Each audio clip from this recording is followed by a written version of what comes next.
You're listening to the Decidedly podcast. This episode includes topics of a sensitive nature. If you or someone you love is experiencing thoughts of suicide, please seek help. You can do so by calling 1-800-273-8255 or texting HOME to 741-741. That's all for now. Let's get into the episode. I'm Morgan McKittrick, your producer, and this is Decidedly.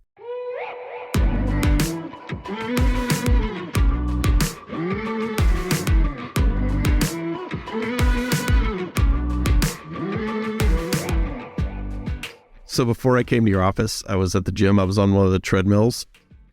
And I know. That's what I think. That's what I think. Yeah. All right. So here's the thing, though. Nobody was on the treadmills. I'm the only guy. I'm the only guy on the treadmill. There's about 10 of them in a row, right? Yeah. And so I'm on one. I'm on the one second to the end. Yeah. There's 10. I'm on number 9. Dude comes up. Which one do you think he gets in? No, he just next to you? Next to me, number 10. He's I've got a very important question for you. All right. So you're saying you're alone. I'm alone. There's all these treadmills. All the treadmills. Nobody else is in any of the treadmills. No, they're all empty. There's 10 treadmills. He picks the one right next to you. Yes. How long were your shorts? You think that's what it was? I mean, you think this guy was hitting on me? Were you asking for it? No. do not shame me like that. Victim blame. Yeah, don't victim blame me. So how you do, you kind of look at the guy. I look over to my right at the guy. You do one of these, and then I looked at him, but then I did this. I looked to my left to all the empty ones. I kind of looked as if to say, could have picked 1 through 8, dude. 1 through 7, actually, I would have been better. And all right, so in our office building, we've got 3 urinals in the bathroom. We had to teach a guy, because some people don't know this. We had to teach a guy that, all right, if there's 3 empty urinals, you know this, there's A, B, and C. Of course I know which one do you pick? If there's 3, they're empty. A, B, which one do you pick? They're all 3 empty. A or C. A or C. Doesn't Absolutely. matter. Yeah. Right? Not B. Not B. So this guy in our office, he comes in, he picks B. I'm like, dude, what? So I just waited.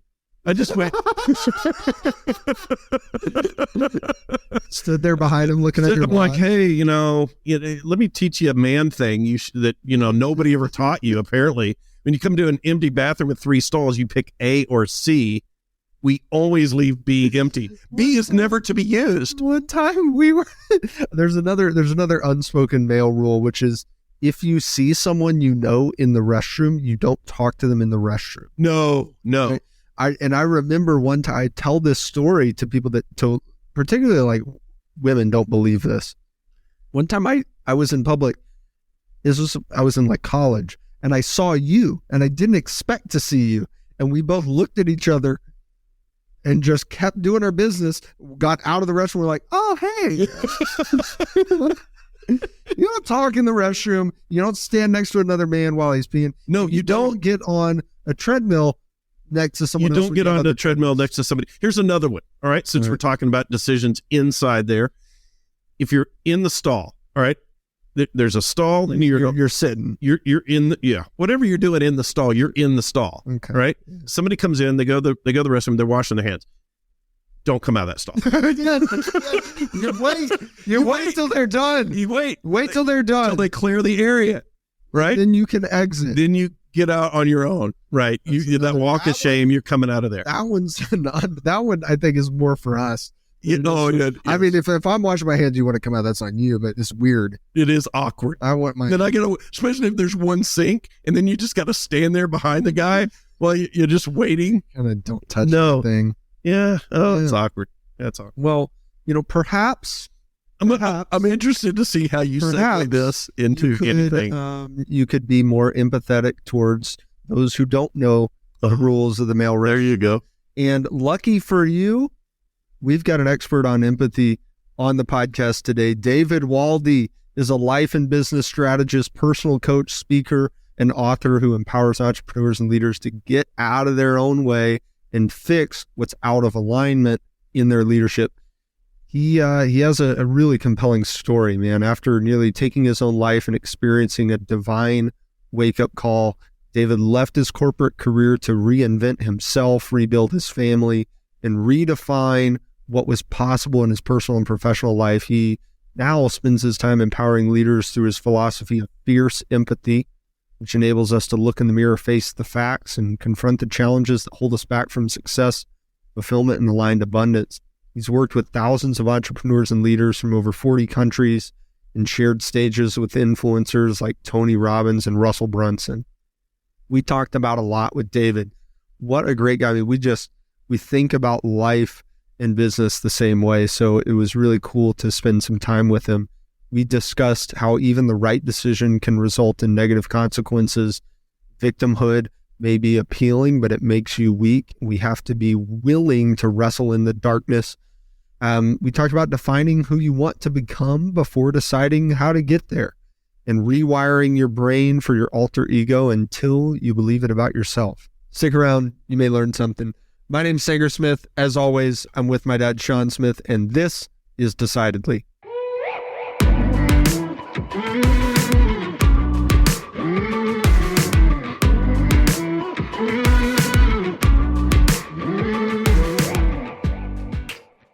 David, I am so glad you're here. Oh, thanks, Sanger. I'm excited to be here, man. Good to see you, David. Hey, Yeah, Sean. I knew we would get along, and then you show up with the 12-point buck right over your shoulder. Yeah. We'll have to talk about that. We'll have to. The whole aesthetic you've got going on in that room is like, it's Thanks. speaking to me. No, I The appreciate foggy it. mountain scenes. I don't know. That doesn't my look like a happy whitetail. Yeah, there you go. Well, yeah, David, in addition to, I guess, killing bucks, you're killing it with being empathetic, being fierce. So take me back to how you got into coaching business and killing it the way you're doing. So getting into coaching, it was actually, I kind of got my butt kicked by a mentor of mine, and I was working corporate 9 to 5. I had done really well in my career, did corporate sales, and there was a conversation we had. It was one day she took me to this little Mediterranean restaurant, and she had actually was putting me through a coaching program she was developing for a Fortune 100 company, which was really cool. And she came to me and she said, "Hey, this is going to be a $300,000 coaching program. I need 5 case studies." And so first of all, when she said that, I was like, I'm sorry, people pay what for coaching? And she said, I need 5 Nobody's case paying me studies. $300,000. She said, I need 5 case studies, and I would love for you to be one of those case studies. We're going to work together for a series of months. I'm going to take you through the process because I have to have these case studies to take it to the board of directors for approval. I was like, are you serious? I would be honored to. And so we're sitting at this little Mediterranean restaurant, eating shawarma and a bunch of food I can't pronounce. And it was a very tough season for me. I had gone through some very painful things at corporate betrayal. My wife and I had just recently gone through a miscarriage, $40,000 pay cut. I was in a very dark season. And she looked at me and she said, she had a couple of questions. Number one, she said, David, I don't think you realize that the skill set that you've developed and how you approach sales and marketing and business and just interacting with people, there's like nothing like it in the corporate world. I'm like, what are you talking about? And she's like, you're incredible at sales. Like, and from my background, I've been in sales my entire career, but I had never felt like I was really good at sales. She's like, look at your numbers. Look at the numbers. Top 1% producer in this $400 million a year company. I'm like, okay, maybe I guess I'm okay at sales. She says, but you don't understand, you don't understand this. I'm like, I don't understand this. She said, what you do and how you help your team and how you approach customers and how you interact in a business context, you lead with empathy. You lead with questions. You lead with seeking to understand and making sure that what you're providing is the best fit. Why don't you take this into the marketplace and coach and train and teach other people how to do this? And instead of being stuck where you're at, number one, hating your job, working 60, 70, 80 hours a week, and dealing with all the stuff that I was dealing with. And so she kind of gave me my first shove out the door of saying, you should entertain this. And that was about 5 years ago. And it was 4 or 5 years ago. And that's when it all started. I was like, okay, maybe I can help people. And I always have loved working with humans. I love solving problems and asking questions. And so that was kind of my introduction. And I started cutting my teeth in the coaching world, learning about it. And here we are today. That's so fascinating. She was able to pick up on exactly what you were doing and why it was valuable, and it was going right over your head. Exactly. That's so cool. You think it was just coming naturally to you and you had to figure out a way to systematize it? Or Yeah, that was a big part of it. Is that was her first assignment. She's like, you need to systematize this. You need to actually map out, like, from point A, like A through Z, what is your process? Like, what is your flow? How do you approach things? Now, on the relational side, I've always been very relational. I know my top 5 strengths. I've taken all the personality tests, the DISC assessment, Myers-Briggs, and everything like that. And so I've always been someone that loves discipleship and ministry. I almost became a pastor, actually. So I was all about relationships and training and working with people and helping create community and camaraderie and accomplishing goals together. And so coaching was more a natural thing early on, but I had to develop a very different skill set. I had to understand how to create an environment where people did feel seen, heard, and understood, but also I could kick them in the ass when they needed it, in the right way, in a way that was actually helping them move forward. But I started to discover that only works in an environment of accountability and trust, where you really trust the heart of the person, because you can't force it on people that don't want it. did you find that there were differences that you had to approach when you moved into coaching different from the skill set of being a top sales guy? You know, top sales guy, you're trying to convince people to do something, right? I mean, you're trying to persuade them to do something. Whereas in coaching, you're really trying to be more empathetic and listen to what is it that you want to do, right? Yeah, it's funny you mentioned this. I was literally writing a post about this morning, is that the skill sets, not only for developing in business, like building a business, are entirely different if you're going to actually grow a viable business, but specifically in coaching, that the goal in coaching and how I've come to understand it and how I try and operate, my goal is not to make people what I think they should be. My goal is to help them extract already what's within them that they can't currently see yet. So it's almost like a prophetic type of thing. It's something that I'm seeing that which doesn't exist yet, helping them make it manifest or create it in their life by helping them identify who they are, who they're not, and who they want to become. And then my job is to help them by asking questions to bring them to a place of realization, rather than me just telling, like, go do this and do this and do this and do this. It's not about me trying to make people into who I think that they should be. It's trying to help people become more of who they've always wanted to be, but maybe never given themselves permission to be. I have found that in the coaching work that I do, is shifting from being in a position my whole career to deciding things and saying, okay, this is what we should do, and answering issues and solving problems. And in coaching, really being more in a position to listen and say, okay, what is it that you're wanting to do? And not always agreeing with the direction or the decision that they're wanting to make, but to say, all right, how do we make that effective? If this is what you're wanting to do, let me ask you some questions to make sure you really want to do that's the best decision based on your values and so forth. You had blown by something a minute ago, and I want to go back to, you talked about, I don't want to let you get by with it. You talked about how you were in corporate sales and being successful at that. And you mentioned there was a corporate betrayal, and you kind of ran past that. Tell me more about that story. So it was a very challenging situation. The company I had been working for, I won't mention the name just for privacy, but the company I was working for at the time had brought in a new partner, new owner. And there started being some things going on behind the scenes that I heard about from the mouths of different individuals at the owner-operator level.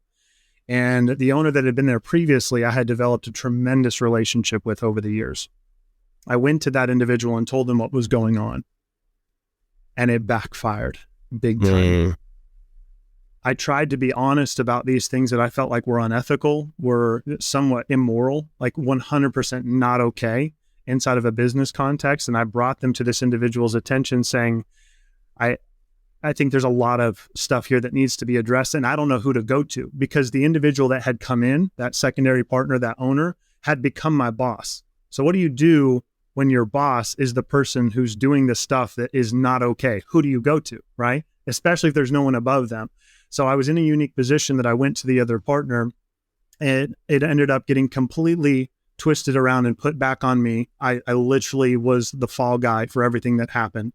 $40,000 pay cut. I got transitioned out of my position into a role that I did not want. All of my commission was stripped. I was no longer able to make any commission.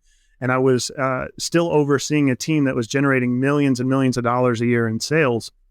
But the problem with it was I had ended up we've probably all seen the movies. And for anyone listening, if you can imagine that the giant boardroom, right, with the massive table in the middle, the big dogs on one side, and I'm the little guy on the other side.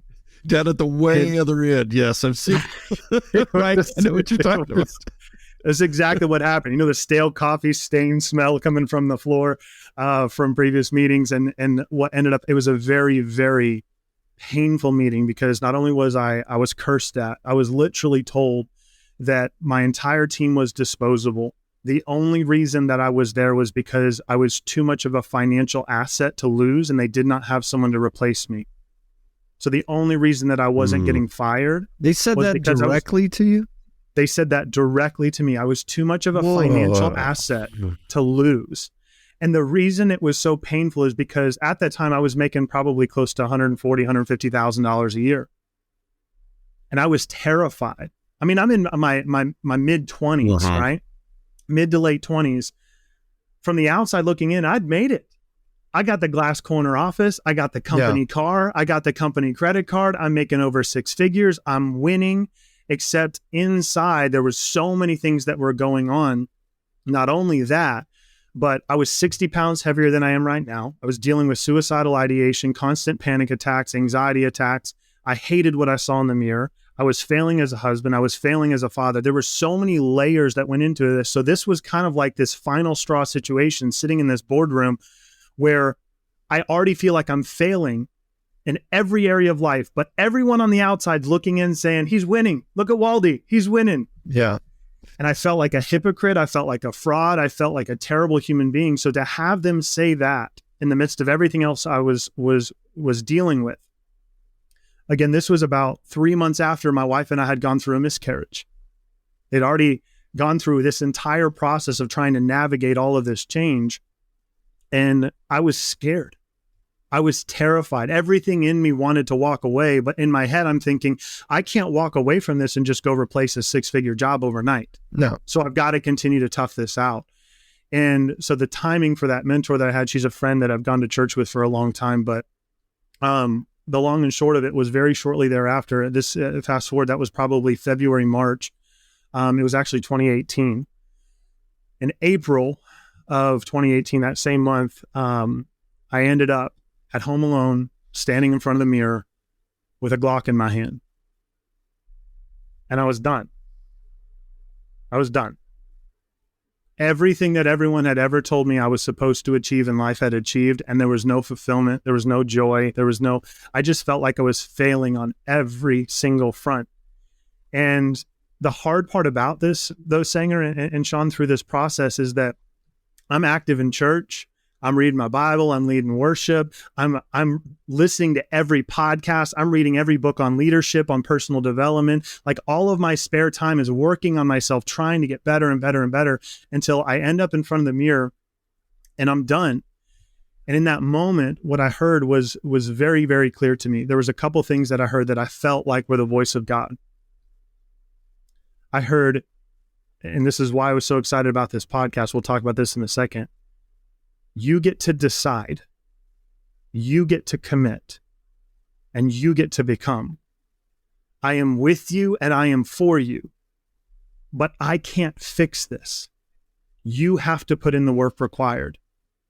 And it was in that moment, like I remember setting the gun down and breaking, hating what I saw in the mirror. I have a picture of it actually up on my website. I have a picture that I took right after this happened because something inside of me desperately believed that maybe one day, if I did make it through, my story would somehow be able to help save someone else who was just struggling with their decisions and what to do and feeling like they're up against a rock in a hard place. And in that moment, I realized that I had been blaming life and God. I had been living in this victimhood mentality. I wasn't taking ownership of my life. And I had just followed the American dream only to wake up one day and realize it had become a complete and total nightmare. And I felt like I had been lied to. And that was the day that I started to take back my family. I started to reclaim my health. I started to rediscover who I am.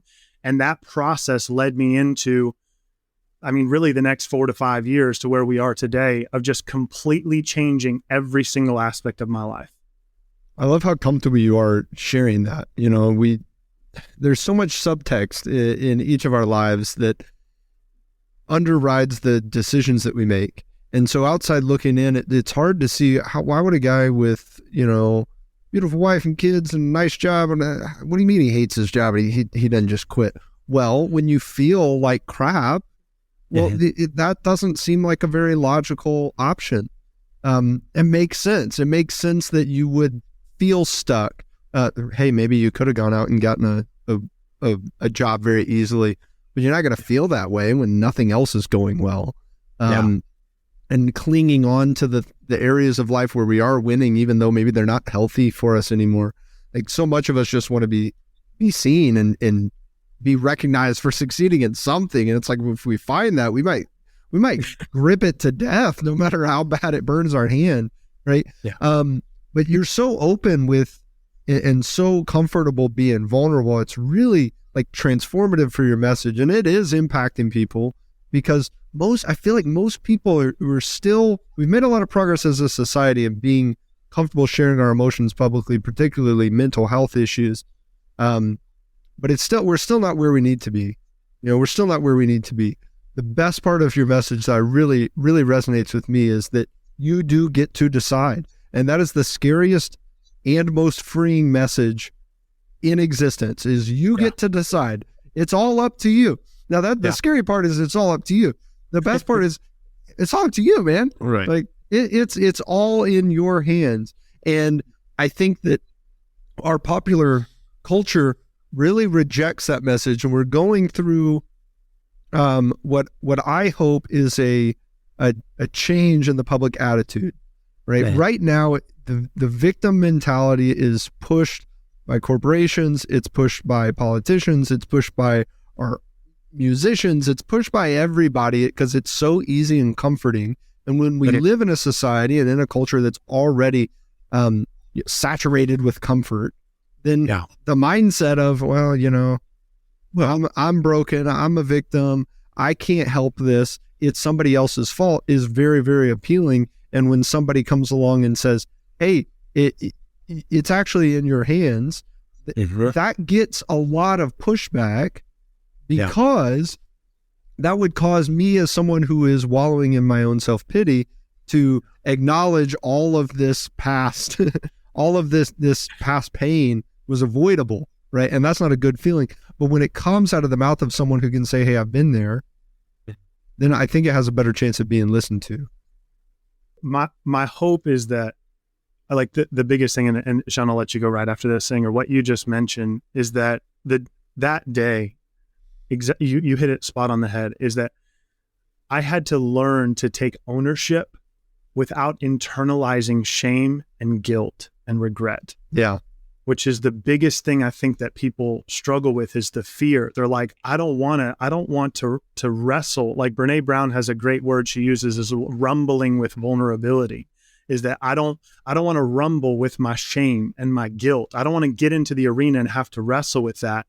And what I realize is that there's a great scene in Star Wars where Luke is trying to be, we've hopefully everybody's seen it, but where Yoda is like training him, and don't ruin it for me.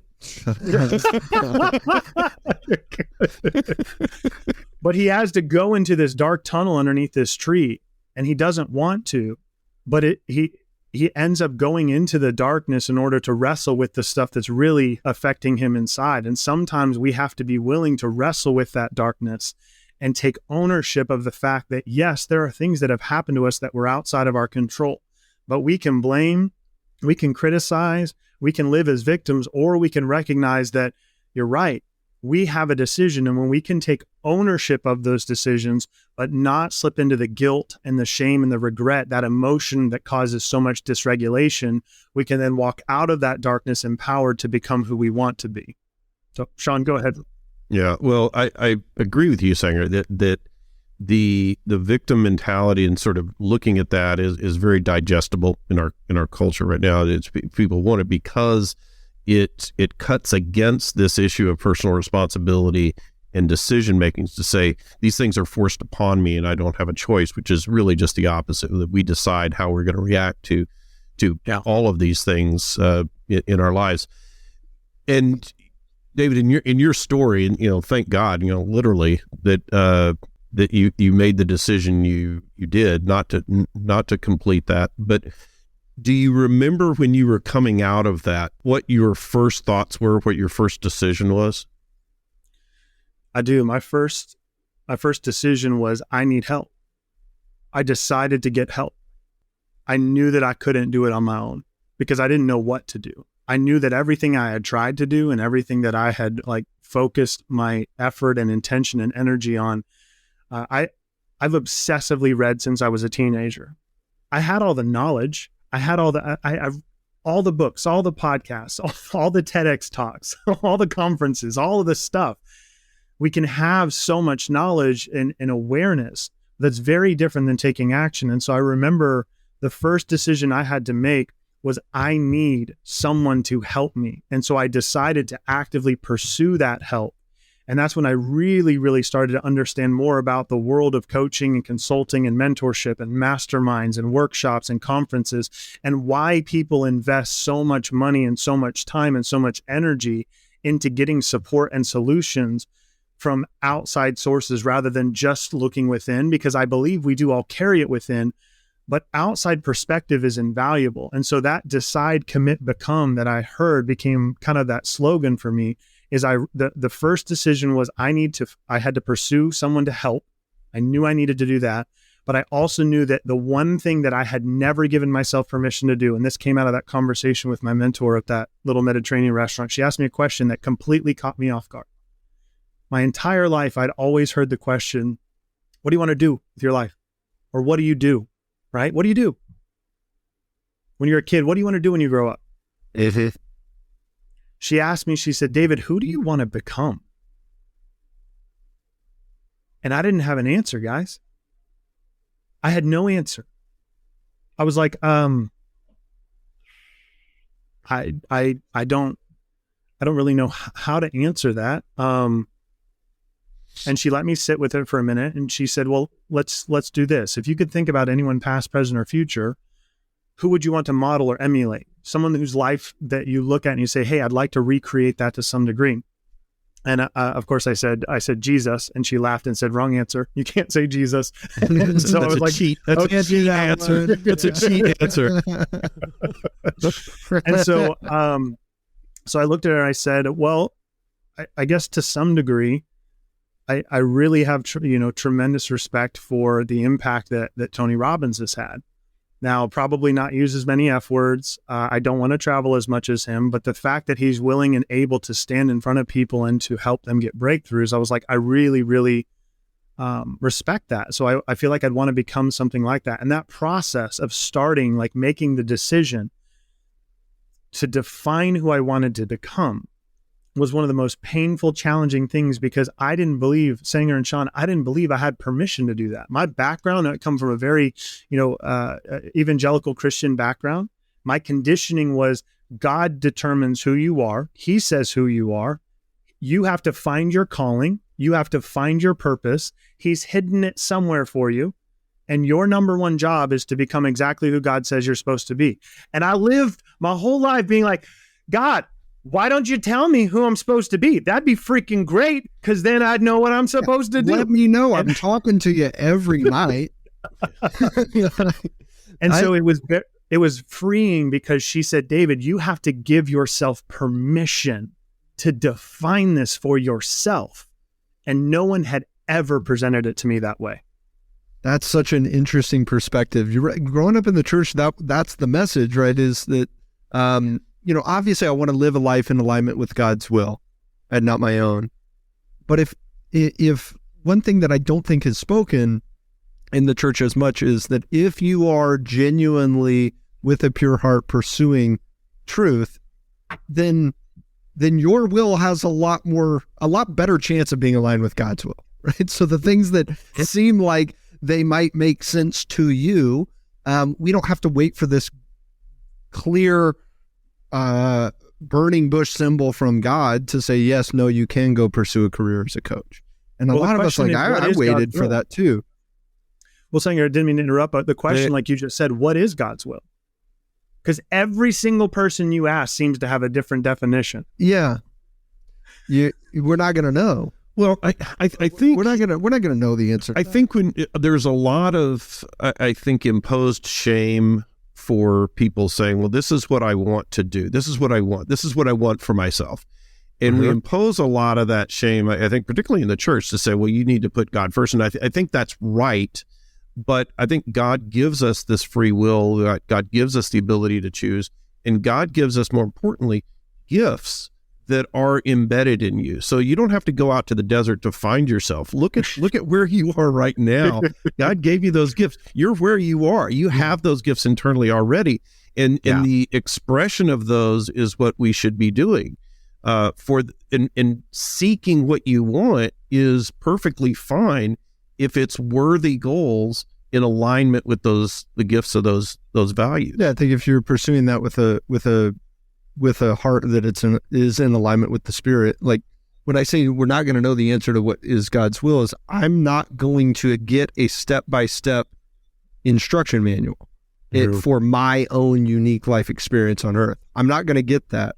And if I'm waiting for God's will for my life at every turn and at every decision to be revealed to me, then I'm never going to get it, number one. And I would rob myself of the ability to use my own unique gifts to learn, to grow, to develop, to overcome the challenge of not knowing, the challenge of the uncertainty. And, well, let me ask you a question.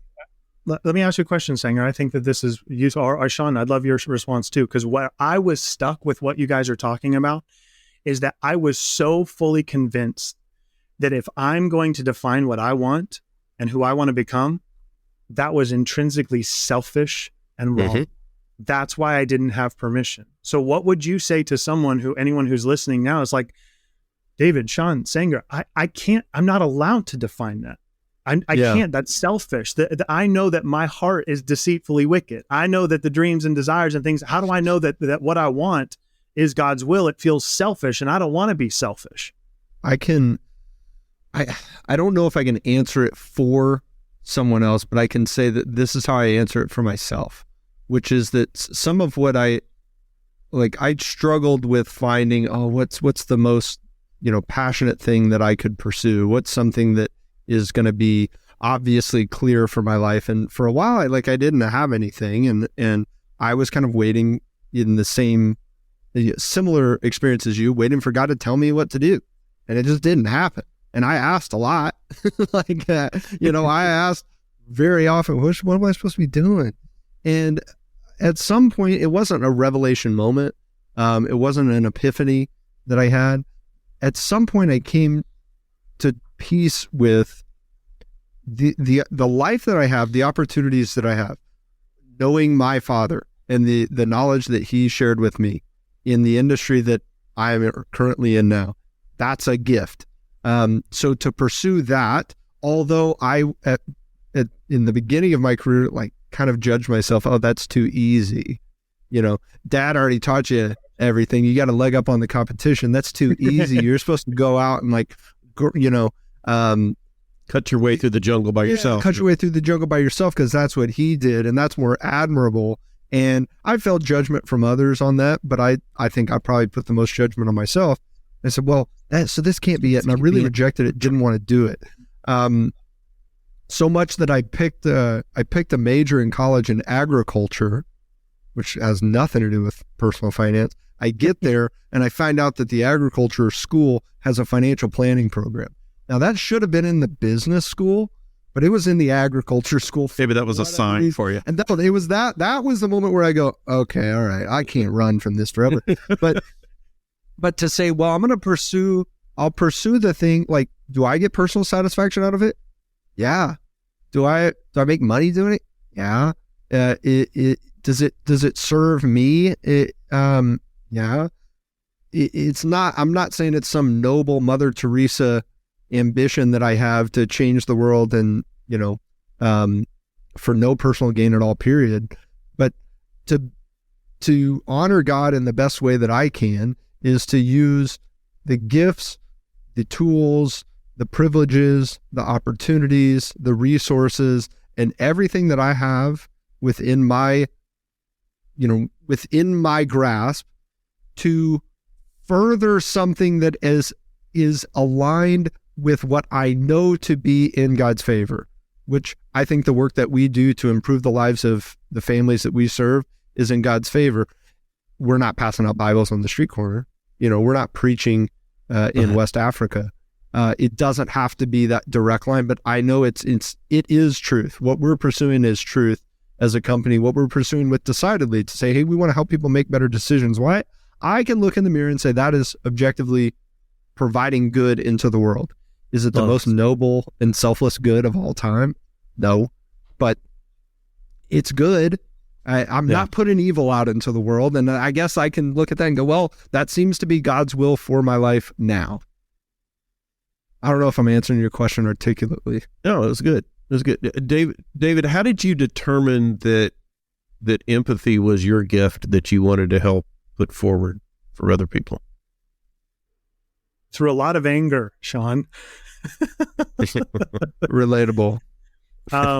Growing up, so I took my first Strengths Finders, Clifton Strengths Finders. I took it the first time when I was 15 years old. It was shortly after, I think might have been the same year that the book came out. Marcus Buckingham, Clifton Strengths Finders. If anyone doesn't know, it's incredible. It's great book. What was interesting to me is that over the course of the last the last 15 plus or minus years, I've taken that test 3 times. You want to know that's at the top of the list every single time? I've taken it every 5 years. Empathy. And so as a kid, my top 5 are empathy, adaptability, includer, input, and then I always forget the last one. I think it's connectedness. It's connectedness. Mm-hmm. Very relational. Okay. Yeah. I grew up in the Midwestern boy, farm country. Dad was a vet, mom was a teacher, and hard work was like, the men around me growing up were men, like manly men. Yeah. That makes sense. Empathy's not getting a lot of praise in that environment. Empathy's not exactly at the top of the list for manly characteristics when you're 16 years old trying to figure out who the heck you are. Right. And so I had pushed this thing down for so long, feeling like I was like, this is an effeminate characteristic. It's too soft. It's too nice. It's too caring. It's too and I had a very skewed understanding of what empathy really, really is. And so over the course of really probably about 10 years, and then leading up to when I, really started getting my career off the ground. And then after probably 5 or 6 years of really being in the marketplace, when my mentor named Sarah Cabral, when she had addressed this, she's like, David, I don't think you understand that you've been trying to mitigate all of the things that are naturally hardwired in you because you think that they're deficits and you feel like they're curses in your life. When if you would just go all in on maximizing your strengths and mitigating your weaknesses rather than the opposite. What I was trying to do is I was trying to figure out how to make all my weaknesses better, right? When I started to recognize that, I started to see that empathy and my understanding of it was something that was severely flawed. And what do you mean by that? So for me, empathy always meant get into the pit with people when they're having a hard time. Okay. It means if they're going through stuff, you take that on, you internalize it, and you carry it, and so they don't feel alone. But the problem with that, especially when I would say being empathetic is really, most people define it through the frame of, okay, what would I do if I was in their shoes, right? What would I do if I was in their shoes? The problem with that is that that's not empathy. You're just overlaying your bias, your perspective, and how your worldview, and you're trying to understand from their perspective rather than saying, what can I do to ask better questions to fully see, hear, and understand from their perspective as if I were them, not me. We completely remove ourselves from it and step into their shoes, not trying to see like, what would I do if I was in their shoes? That's not real empathy. And for me, a lot of times it was sympathy, is I would feel bad for people. They're going through a challenging time, but I would always have people bring me their problems, and then I would sit there with them and I would internalize it and I would take it on, and then I'd be depressed. And I wondered why I was constantly depressed and constantly emotionally overwhelmed, because I was taking on everyone else's stuff rather than where the fierce came to be, where I started to round out my understanding of empathy, is not enabling. I realized that the majority of my life, the support, quote unquote, that I was providing for people was enabling them to stay stuck forever. It wasn't actually loving. It wasn't actually being willing to have the courage to speak the hard truth in love and to say, hey, are you looking for support or solutions? If you need support, I'm happy to, I'll be that shoulder you can cry on. Like, I'll come down in the pit with you, but I'm only going to hang out down here for like 5 minutes and then we're both getting out of here. I used to just go wallow in the pit with them. And then my life just, it was very, very emotionally taxing. And I started to recognize the best question I can ask people when they bring problems, when they're dealing with stuff, when they're having a hard time, they lose a family member, or they're struggling in their job, or their business isn't growing. The best thing I can ask is, are you looking for support or solutions? Do you need someone to hold space for you right now? Or will you give me permission to tell you everything you don't want to hear, but that you desperately need to hear right now? And will you receive that through the frame of love, knowing that I want you to win? This might hurt, but my intent, I am not trying to harm you, but I will tell you what I see. Does that make sense? Yeah, it makes a lot of sense. And I think you have to have a certain level of relationship to be able to share that with somebody. And yes, they have to know that you have their best interest at heart. Yeah. Or they're coming back at you hard, right? Oh, don't say that to me, and they're calling you names, and then they're turning, they're thinking it's something about media. You, that you don't want to hear, right? Yeah. So yeah. I think if you, sometimes I find myself having to preface that is to say, hey, I don't have a dog in this fight. This is nothing me, but here's what I'm observing. Take it for what it's worth, so to speak. But it's, that's really good, solid framework. How did you take that gift of empathy and develop into kind of the fierce empathy framework? How did you systematize that as your mentor was suggesting? Got to put that in a framework. So I started out with really just the basics. Like, I tried to figure out in the different context, how was empathy showing up and kind of betraying me? Like, I didn't want it to show up, but it was showing up because it was a gift, right? How could I turn that and recognize, okay, there's a step-by-step process that I'm unconsciously following, and I need a way to get this on paper so that I can explain it to other people. And what I started with was just the basics of like sales and marketing. What was my actual step-by-step process when I would, from first point of contact all the way through a closed deal?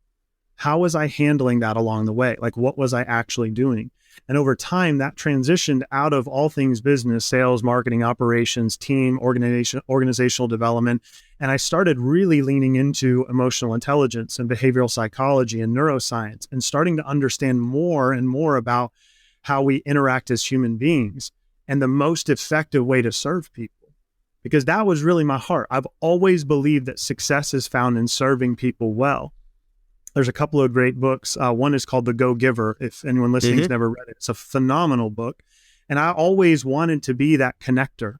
I wanted to be the person that had enough courage to say, hey, I'd love to help you. I desperately want to work with you for all the right reasons, but I am not the best fit for what you need here. I wanted to have enough courage to do that.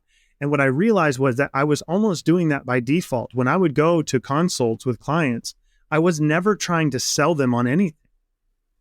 And the numbers, that's why she pulled out the numbers. She's like, the numbers don't lie. You're top 1% producer. What are you doing? You're not following the scripts. You're not doing what everyone else says you're supposed to do in sales. And so that process I started to map out was, it comes all around this premise. When you understand that you don't understand, you'll start to understand. I'll say that again. When you understand that you don't understand, you'll start to understand. And so what I did in every single interaction with people was I just literally would look for asking better questions, create trust and rapport, make sure that I'm trying to introduce humor and laughter. Like I would walk into a client's home, I'm trying to find a point of reference, something that I can draw attention to. I'm asking them about, okay, tell me what you've tried. Tell me what's working. Tell me what's not working. What are your concerns? What are your frustrations? I was never going to features and benefits. I was never trying to tell them why we were better than the competition. I was never trying to convince them that I was the best. And most often I'd get to the end of consults, and I still do this to this day, and I just tell them straight up is like, here's what I can provide. I feel like this is a perfect solution for what you're looking for. But if you're looking around, shopping around, my biggest encouragement to you is this. This isn't going to go perfect. There's going to be problems. Things are going to happen. You need to go with whoever you trust and believe is going to actually take care of you when that stuff happens. If someone tells you that this is going to be perfect and it's going to go off without a hitch, they're lying to you, because we're dealing with people here. And that honesty and my desire to ask questions, that framework started to develop into what's called the fierce empathy framework now. And it's more tailored towards how can you take people through a step-by-step process and helping, starting at the foundations, seek to understand, ask better questions, and then take them step by step through this entire, whether it's in sales or you're just building a relationship or you're coaching someone or you're working with your spouse or you're working with your kids. How can we deploy more empathy? Because when we do that, people ultimately, all they want is to feel seen, heard, and understood. And when you can create an environment where someone does feel seen, heard, and understood, sales is no longer about like selling. It simply becomes giving and receiving. If you want to give me your money, I will give you this in exchange. And it becomes a beautiful opportunity, not only in business, but also in our relationships when we create those environments where people feel seen, heard, and understood. And some people are listening to this and they're going, oh, okay, all right, so here's how I increase my sales. Is I pretend like not I a tactic. don't care, right? Yeah, that's not, it can't be used that way. Because part of you detaching yourself from the agenda you had for the interaction of, I'm going to get them to buy this, is part of why that is successful is because it's genuine, it's true, and people recognize it, even if they don't think it, right? They know that's really the case, is that you're not there just to get them to spend the money. And I think when we approach those conversations without an agenda, then people will open up because they're less, they're not on guard. They're not waiting for the real us to reveal ourselves. Somebody told me forever ago, this was a couple of years ago, the best way to be empathetic is to not have an agenda. And I was like, okay, sure, fine. Well, it was one of the things Eric Maddox talked about on the, we had Eric Maddox on the podcast, I don't know, a year and a half ago or so. And he was the army interrogator who found Saddam Hussein. And his big thing was looking at empathetic listening and asking more questions, just like you said. And that's the point he made, Sanger, is set aside your own agenda so you can listen better. He said he set aside his own agenda in those interactions, interrogating the terrorists, and they would simply tell him everything he ever wanted to know. He didn't even have to ask. And so I took that into a client meeting like the next day. And the purpose of the client meeting was, one, we were going to talk about what's important to her. This was like a second meeting. We're going to talk about what's important to her, and I'm going to quote her a fee. And that was it. We started the exercise on her values, and she started to meander and go kind of off track of the exercise. And now previously I would have been like, nope, let's tap that in. Like, let's do the exercise the way that it's designed. Let's stick to, we got a time frame here. It was a Friday afternoon. She came into my office at 4:30. We didn't leave till 7:30. She laughed. I laughed. She cried. I cried a little bit. And she paid me more than anybody had ever paid me since. So it was like, wow, I got everything I wanted out of this. I was able to really connect with this woman, and she feels seen and heard. I know her in a way that I don't know any of my other clients. And all I did was not care what happened in the conversation. You asked better questions. And that caused me to ask better questions. Yeah. It's detaching from those outcomes. And so for anyone that is listening, you're right, Sanger, is that this cannot be a tactic. That'll be one of the fastest ways you'll crash and burn, is because people can smell honesty. They really can. When you get into a room with someone and it's a feeling, it's energetic, and it's very challenging to detach from those outcomes, because especially there's a lot of people, a lot of businesses right now in particular that are struggling, that are having a hard time, and they've slipped into fear and scarcity and doubt. And so their next meal is dependent on whether or not they're closing their next sale, right? So it's really hard if you're in a situation where you desperately need to grow your business. And so my encouragement to anyone that is listening to this, whether you are struggling in business or not, like even when you're winning and you're doing really well, if you can detach from that outcome and you focus simply, like for me, how I view it is this way. When someone says, "Can you help me?" my first response is, "I don't know." And it catches people off guard. Like, "What do you mean you don't know?" It's like, "Can you help me solve this problem?" It's like, "I have no idea. I don't know anything about you." And an unseasoned salesperson be like, "Oh yeah, we can fix your problem. We got whatever you need. Come on down. Come on down. We got the lowest cost." Right. Anything that you need. Right. And so it's operating from that golden rule. Is when I think about the interactions I've had with people that I love doing business with, that I'm more than happy to give my money to, it's the ones who caused me to feel like I'm actually seen. Right. Yeah. And so what you did really, really well, Sanger, I think that's the hardest thing, is that you can't rush these things, but when you can detach from the outcome and you're trying to ask questions to better understand if the solution you provide is the best fit for them, what's beautiful is that, as I'm sure happened, you might not even realized it, people will tell you exactly what they want and exactly what they need. And literally all you have to do, if you're paying attention, is repeat back to them everything that they just said. And their eyes will go wide, like, "Oh my gosh, I've never had someone who understands my needs and my wants more than you." And you're thinking, I just repeated back everything you just said. Yeah. Because that's all that it is. When you're really actively, empathetically listening and you hear what people are saying and you repeat back to them what they just said. I love you talked about the Saddam Hussein thing. Chris Voss talks about this in Never Split the Difference, is when you can repeat back the last part of the sentences that people are saying, it causes them to feel seen, heard, and understood, and it makes them open up. And it's so much easier to do business, because then people are more than happy to give you their money, and it's no longer trying to convince or persuade. You're just saying, "Yeah, I mean, if these are your problems, this is what you want, this is what you need. This is a way that we can help you solve that. Here's how we can prepare for your future. Here's how we can take care of your finances, everything that you guys do for your clients." Yeah. The struggle I think that some people might have is the detachment. Well, I don't know how I did that. I'm not saying I've mastered it by any means, but there are things that I used to care about a lot that I don't care about anymore. There are outcomes that used to matter to me a lot that don't matter to me anymore. And those are the areas where I succeed the most. And like getting a new client to me was something that really mattered a lot. And now I go into those meetings like, "Hey, you're like, I don't know if we're a good fit for you. I'm not convinced yet. By the end of this call, I might be. We might have to talk again. I'm not sure if I'll refer you to someone else that might be a better fit, if that makes sense. And I don't care that I'm not going to make any money that way.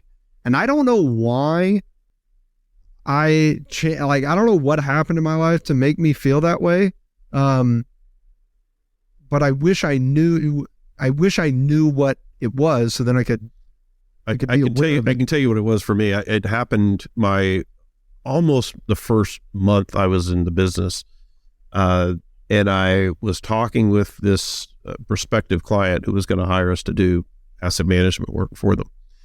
And I made the statement because this is what my sales manager told me to say is, come with us and we can improve your investment portfolio returns. And that's what he told me to say. So I said it because I didn't know any better.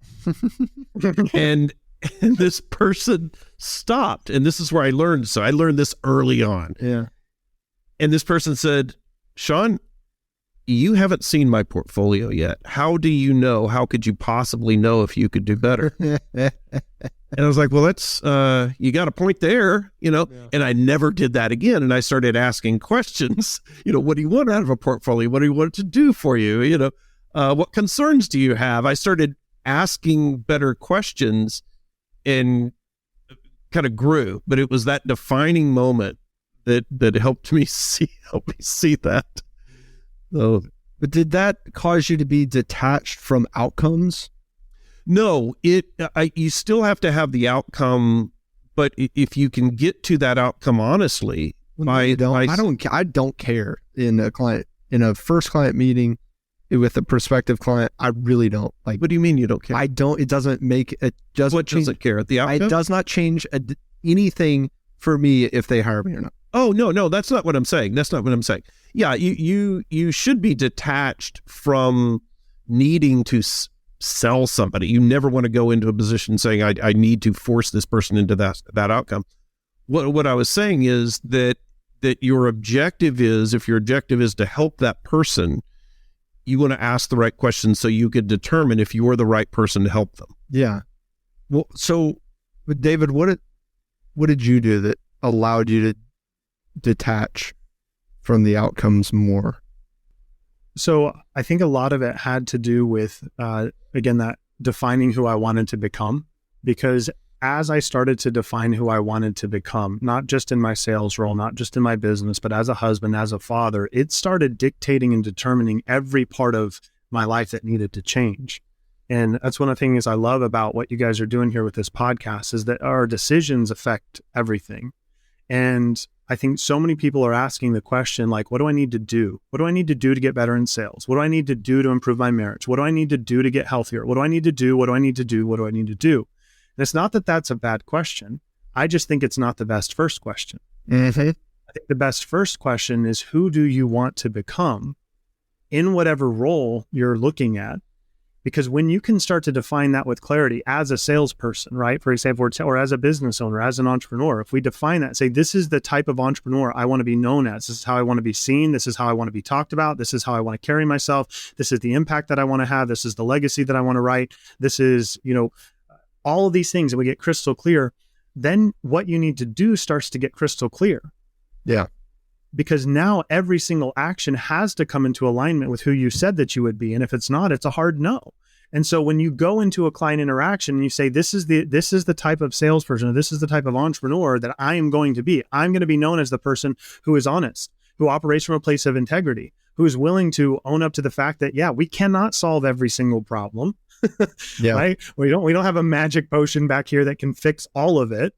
We know what we're good at. We know what we're not. And if we're not the best fit, I'm going to do everything within my power to help you find the solution that you're looking for.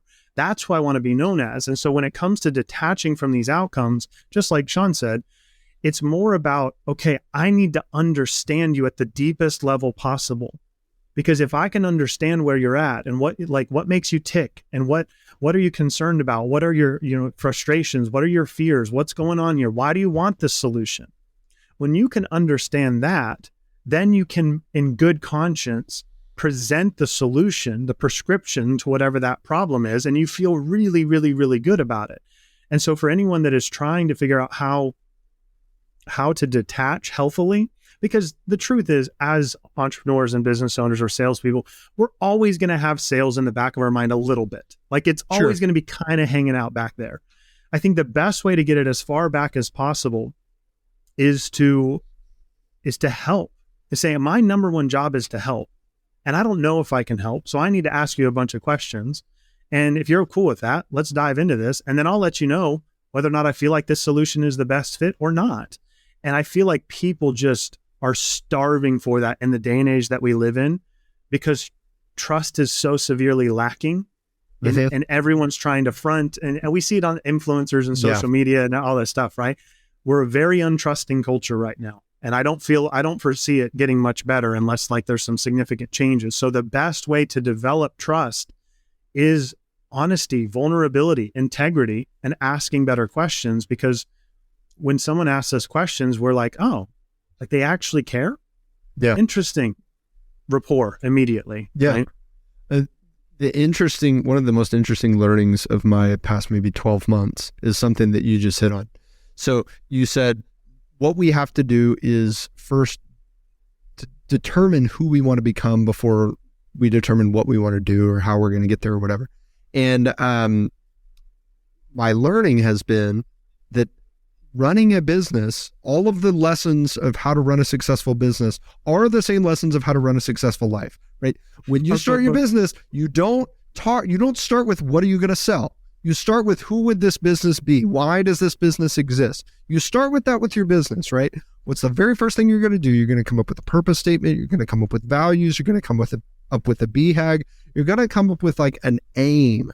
An aim. What's the biggest thing that we could conceive of? That's our BHAG, right? It's the greatest thing that we could possibly imagine ever doing and becoming. And why is that important to us? Well, it's important to us because of these values. And then with our life, we go, what should I do next month? What should I do? Where should I go? What job should I get? It's like, well, who do you want to be as a human?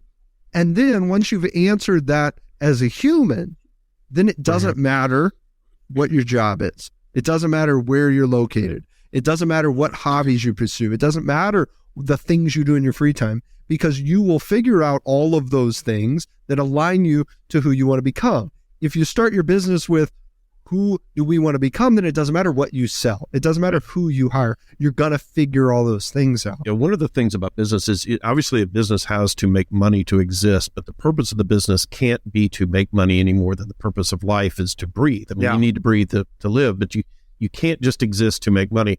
So you've got to have that greater purpose. When you go through and determine that for yourself, David, how did you go through that process of deciding who you wanted to become? This is critically important to all of your future decisions. It's the keystone decision, right? Yeah. Is who do you want to become? How did you go through that decision process? Remember we talked about that guy right up there? The 12-point buck behind you? Is that a deer or an elk? It's actually a stag. So, okay. So I was wrong twice. Elk, stag, they're pretty darn close. So what I started to go through this process of, again, when I started asking the question, who do I want to become? I didn't know. I had no idea. I didn't know how to answer the question. And what I started to realize is that I needed to compartmentalize. I needed to look at who I wanted to become as an entrepreneur, who I wanted to become as a father, who I wanted to become as a husband, who I wanted to become in my health and in my body, who I wanted, like all these different areas. And so what I started to do is I actually, a very useful book that I read is called The Alter Ego Effect by Todd Herman. Yeah. And this principle of understanding alter egos is kind of what the backing is in the research between courage and confidence, right? So courage and confidence, we know, are two very different things. People are like, well, just be confident. Well, confidence is only established once you have a proven track record. That's the only way that you're actually confident. Courage is very different. Courage is what you have to take when you've never done it before. You're like, I have no idea what I'm doing, but I'm going to be courageous. And so courage is where it's like the pretend confidence, right? And what I attribute it to is our kids. Like if I'm sure, Sean, Sanger, we're going to use you for an example. When Sanger was a little wee man, right? There were times, right? I've got a 5-year-old, a 3-year-old, and a 1-year-old. When I see my kids tap into imagination, it's one of the most beautiful things you can experience as an adult, is seeing a kid get lost in imagination. And this book, what it started to outline was this basic understanding of, like, if you could be whoever you wanted to be, and you could put together this alternate, like, personality, what would the attributes be? What would the characteristics be? Who would you be if you could take off all the baggage, all the pain, all the trauma, all of the stuff, all the victimhood? Who would you be if you had no limitations?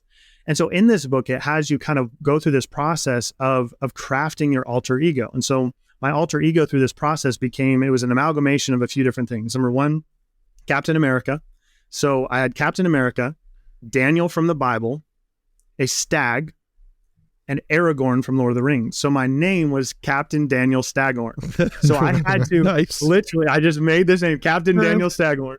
And what I started to do is I had to start to step into those roles in every circumstance. So when I would stand on stage, I was privileged to do like some speaking. I was a speaker and head trainer for Tony Robbins for a while. And when I would step on stage, talk about like intimidation, one of the most well-known personal development, motivational speakers on the planet, you're supposed to be stepping on stage representing this individual.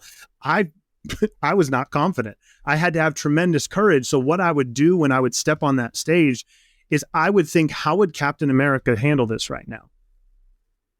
How would Captain Rogers, actually step into this right now? And how would he carry himself? How would he speak? How would he talk?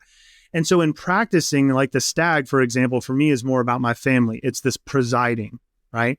It's this presiding, regal, kingly presence is like I'm overlooking and taking care of my family. And when I would show up for my kids and for my wife, I would have to like turn on this trigger and remember, okay, I need to step into who I want to be.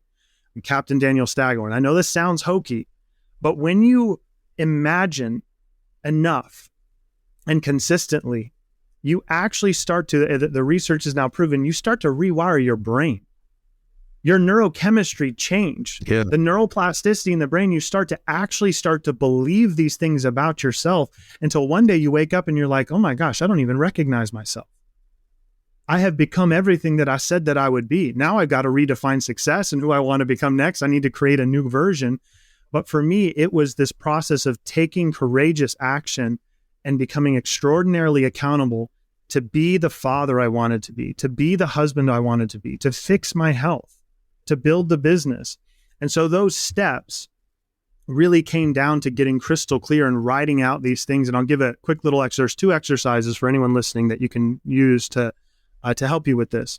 The first one is you take a sheet of paper and you divide it in the middle. And on the left-hand side, you write down every single area of your life that you're dissatisfied with as it pertains to you personally. What do you not like about yourself? What are you dissatisfied with? What are you frustrated with? And on the opposite side of the page, you write one of 2 things. You either write what you want in your life. And if you don't know, because the average person doesn't know, we can list all the things we don't want, but very few of us can name what we do want. If you can, write down what you do want instead of this. If you can't, just write down the opposite. If you write down the opposite of whatever you wrote on the left-hand side of the page, it'll give you a clue or an indication of what you need to start aligning with, as Sanger said earlier, aligning actions and behaviors and thinking patterns and mentors and modeling. That's exercise number 1. It'll help you see the areas of your life that you can focus on changing. But then the other one was writing out my perfect day. I sat down one day and I wrote out my perfect day from the moment I woke up until the moment I went to bed. And guys, when I wrote this thing down, I laughed. I was like, ain't nobody on the planet have a day like this. There's no way that this could ever happen. And what you have to do is you have to put work and play and family, all of it together. You can't just say my perfect day would be to go to Disneyland. Yeah, sitting on the beach for 12 hours. No. Yeah. You got to do a real day. You have to do a real day. And when I wrote it down, I laughed. I was like, there's no way this is ever possible. Because when I wrote it down, guys, I was working 60, 70, 80 hours a week, full-time corporate. Like there's no way. And about 2 years later, I was sitting in my house on my chair and I opened up this journal entry and I had forgotten about it, honestly. I'd completely forgotten about it. And I'm sitting there, my kids are playing on the floor. We just had lunch together. And I'm reading this and I start weeping. Because what I was reading on the page was what I was living in that moment. Everything that I had said that I wanted to create in my life, as far as the newness, the lifestyle I wanted to have, who I wanted to be. Like one of the things I wrote down on that page was, I want breakfast, lunch, and dinner with my kids. I don't know how. That doesn't even seem realistic or possible. But I want breakfast, lunch, and dinner with my kids. This is when I want to wake up. I want to go to the gym. Then I want to come home. I want to work out with I had everything listed out. And I opened up that journal entry and realized that had actually been made manifest or created in my life because of 2 years prior, I had made the intention, the decision to lean into those things, but I had completely forgotten about it. And so those 2 exercises, defining, again, the piece of paper, like where are you dissatisfied and what would you want instead? And then what would your perfect day look like? The answers and the awareness and the lessons you draw from these exercises will help you start to formulate and craft this vision and this version. As you guys mentioned earlier, Think and Grow Rich, right? All of the great personal development books define an aim. If you don't define the aim and the outcome, you can't hope to be aligned with anything other than your feelings, and your feelings will betray you a lot. Yeah. The writing out my perfect day, I did that 3 or 3.5 years ago. And the prompt was not only, it wasn't just my perfect day, it was my perfect day 5 years from now. So I'm not even almost to the point where it would have been 5 years, but I've done at least 80% of those things. And my life looks 80% or more like the life that, just like you, I thought was silly. It was like, there's no way. I mean, I included stuff that I thought was just no, nobody's ever I'm never going to do this as long, not even when I retire am I going to be able to do this. And sure enough, I mean, within months, those things started happening. And some of that is like, when you imagine it, you've allowed yourself to believe it. My jiu-jitsu coach told me that since he was a kid and started wrestling, all the way to when he started competing jiu-jitsu, to when he was a professional fighter, in the UFC, things like that, he would visualize his match. And what he told me is that your brain doesn't know the difference between your conscious mind and your unconscious mind. So if you're sitting there imagining yourself hitting this move over and over and over and over, it's like, it doesn't even really matter if you can do it against your opponent. Your brain thinks you can now. And so now your brain treats that just the same as it would a conscious experience of you actually doing it. So you're more confident, you're more able to hit the move. That can be applied to, there's studies that show that's applied to weightlifting, where visualizing lifting the weight will allow you to lift a weight heavier than if you did not visualize. And I think that that's true with life. It's like visualizing the life that you want allows you to start making the steps to bring that life to reality. David, thanks so much for being here. This was a great conversation. I mean, I really love the message that you're putting out into the world. I think that it's improving lives, and we really need that in our culture right now. So thanks for being willing to share it with us. Where can people find you and the work that you're doing? Yeah, thank you guys. Thank you, Sanger and Sean. It was an honor to be here. So anyone can find me on social media. You can Google me. You can go to davidwaldy.com. I've got a unique name, so it's really not too hard to find me. Just type David Waldy in Google and you'll end up there. Thanks again, David, for being with us. Thank you, guys. I could have talked with David for another good hour. Yeah, he's a super cool guy. That's really interesting, really aligned with the way that, we think about a lot of stuff, and he said some things brilliantly. My takeaway from the discussion with David is that there is a keystone decision we have to make that informs all of the other decisions, and that is who do we want to be? And deciding that helps you decide all the other things. I was reading a story the other day about a British rowing coach. He said to his team, he said, when we're looking at making decisions about our training, about our behaviors away from training, about how we treat this boat, the decision I want you to ask yourself is, will that decision make this boat go faster? And if it doesn't make that boat go faster, don't do it. So does this exercise make the boat go faster? Does you deciding to go to this party make this boat go faster? Do you deciding to do this make the boat go faster? And if it doesn't, don't do it. And it was really helpful for me when you look at what is a keystone decision that will inform all your other decisions. My biggest takeaway was the very first point that David made, which is to make people what you think they should be, but to extract what's in them that they cannot yet see. And he shared the story about his, in his corporate sales role, how someone said, hey, your biggest skill is empathy. I started to reflect on the coaches that made the most meaningful impact in my life, and they always saw something in me, some sort of potential that I was unable to see for myself. So that, I think that's our role, not only as coaches, because not all of us are coaches. I don't think I'm a coach, but I'm a leader for my clients and for my employees. And it's my job, both for my clients and my employees, to see something that they can't see within them. You just made a great decision to listen to this episode of Decidedly. Make another great decision and leave us a 5-star review wherever you listen to podcasts. We appreciate your support. It helps others find our community and defeat bad decision-making in their own lives. For more daily decision-making insights, check us out at decidedlypodcast.com and on Facebook and Instagram at Decidedly Podcast. Thanks again for listening. I'm Sanger Smith, and this is Decidedly.